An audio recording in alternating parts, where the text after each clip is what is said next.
farxaddu waa hadafka ugu weyn uu leeyahay qof kasta oo inaga mid ah, balse farxaddu ma ahan midda aan ka dhex raadino kaliya waxyaabaha kala duwan sida inaan yeelanno hanti fara badan si aan ugu iibsanno wax kasta oo ay u baahan tahay nafteenna, inaan yeelanno lamaane ina siiya farxad aad u ballaaran, inaan noqonno dad caan ah oo aad looga yaqaano dunida daafaheeda. balse farxadda dhabta ah kuma jirto intaas oo dhan, ee waxaa nafsadaada siin kara farxadda dhabta ah oo ay u baahan tahay waa isla adiga. haa, waa adiga. كن سعيدا كن فريدا عش بفخر في الحياة لا تبالي فالمعالي. السلام عليكم. magacaygu waa qaasim maxamed. ku soo dhawow muuqaal cusub.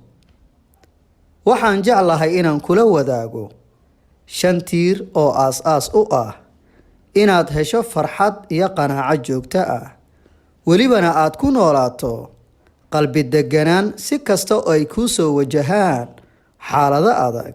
farxaddaasna kuma xirna qof aan adiga ahayn, waa haddii aad ku dabaqdo noloshaada 5 tiir ee soo socda. qofna ha nicin. haa, qofna ha u qaadin nacayb.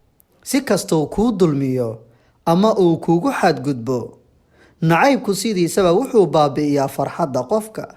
wuxuu ku abuuraa ficilo aan wanaagsanayn sida xaasidnimo, khiyaano, argudasho, aflagaado, ku fikiridda qalbi jabinta qofka loo haayo nacaybka, kuwaasoo ugu dambeyn qofka gaarsiiya heer uu waayo ama uu dareemi waayo wax farxad ah. sidaasi darteed qofna ha u qaadin nacayb, xitaa haddii lagugu xadgudbo ku bedel xumaanta wanaag oo xasuuso aayaddii Alle.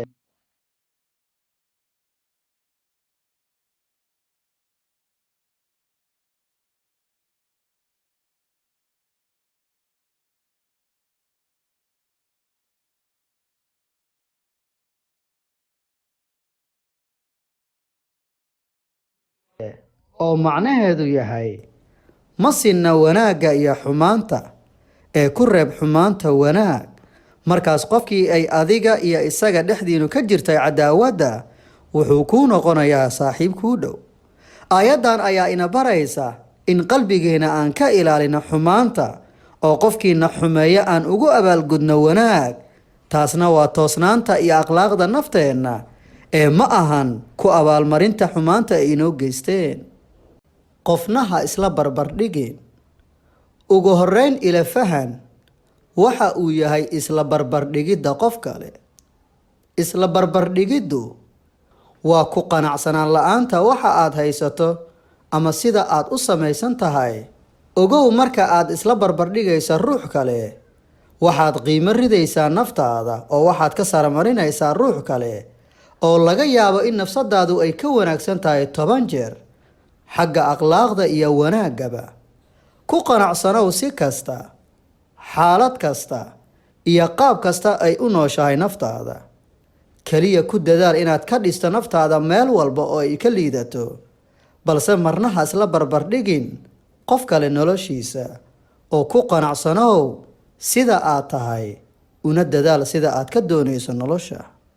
jooji walwalka badan. si aad u dareento qalbi deganaan iyo farxad joogto ah, jooji inaad ka walwasho wax ku soo dhaafay oo aadan waxba ka bedeli karin, iyo ka fikirka mustaqbalkaaga oo ah mid aan ku jirin adiga gacantaada.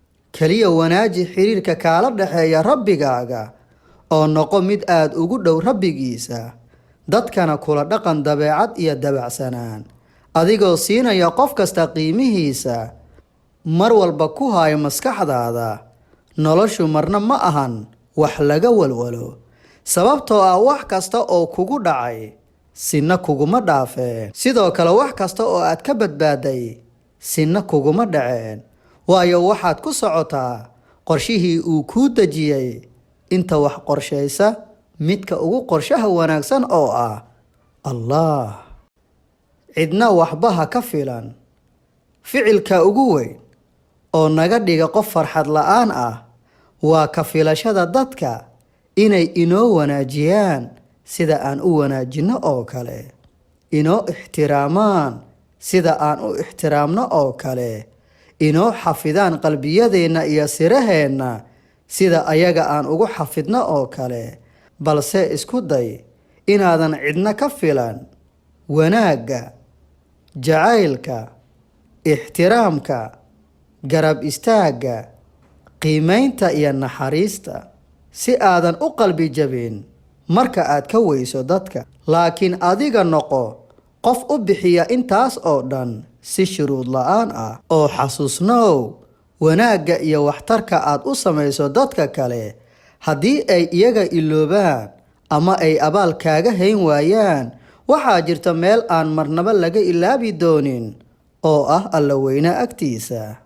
ha u cabanin cidna, jooji cabashada iyo calaacalka si aadan u waayin sababaha aad ku heli lahayd dareen farxadeed oo dhab ah. cabashadu waxay sababtaa inaad arki weyso waxa aad haysato, kuna mashquusha keliya waxa kaa maqan. sidoo kale cabashadu waxaa kugu dhibsada dadka, qofna ma jeclaysto dhegaysiga cabashadaada. sidaasi darteed isku day inaadan cidna u cabanin oo aad isxalliso adiga. noloshu kuma qurux badna cabasho iyo calaacal, ee samayso wax kastoo awooddaada ah. inta ka soo hartayna u kaalmayso una tala saaro rabbigaaga. ugu dambeyn, farxaddu ma ahan mid ku dhalata keliya lacag aad hesho, jacayl iyo lamaane kuu daacad ah, hanti iyo wax walba oo qiimo u leh nolosha, balse waxay kaloo ku dhalataa inaad qalbigaaga cidna ugu qaadin cadownimo, inaadan naftaada la barbar dhigin cidna, inaadan ka walwalin nolosha, inaadan cidna wax ka filan alla mooye, iyo sidoo kale inaadan cabanin. waxaan rajaynayaa inaad ka faa'iidaysatay muuqaalka oo aad ku dabaqi doonto noloshaada. soo sidaas maahan?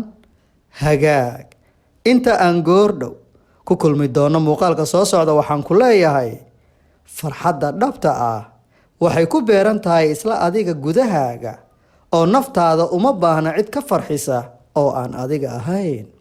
aad ayaad ugu mahadsan tahay daawashada muuqaalkan. mahadsanid.